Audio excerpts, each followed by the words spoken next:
বন্ধুরা, আজ আমি দেখাবো পান্তা ভাতের ডাল। এই যে পান্তা ভাত দিয়ে জাউল রান্না করছি।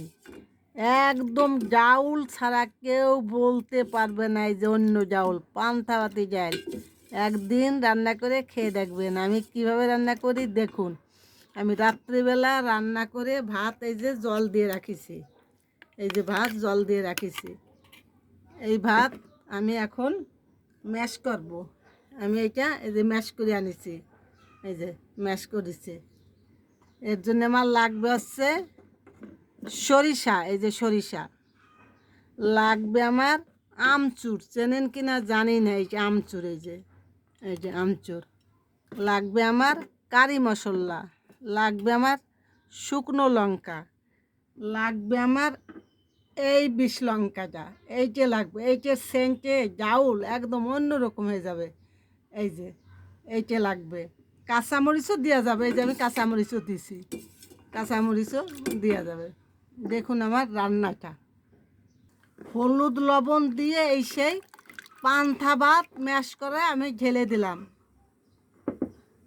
জল গরমের ভিতর ঢেলে দিলাম। এখন এইটা একটু জাল হবে।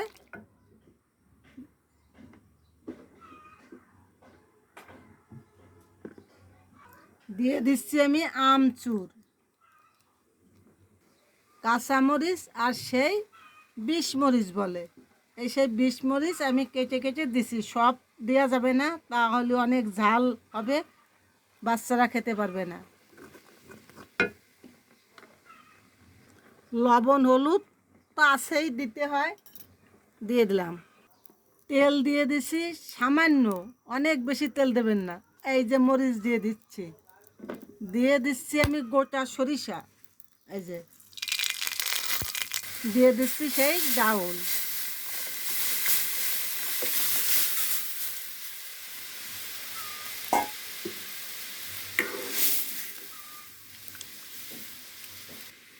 আমি সবিতা কুকিং হাউস থেকে জানাচ্ছি অনেক অনেক ভালোবাসা ও প্রণাম। যদি আমার ভিডিওটা ভালো লাগে আমাকে লাইক কমেন্ট শেয়ার দিতে ভুলবেন না বন্ধুরা, অনুরোধ রইল।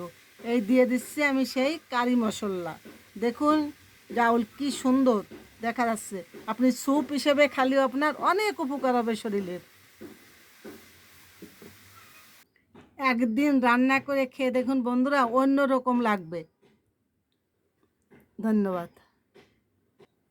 পান্তা ভাতি ডাউল আমার রান্নাটা কমপ্লিট।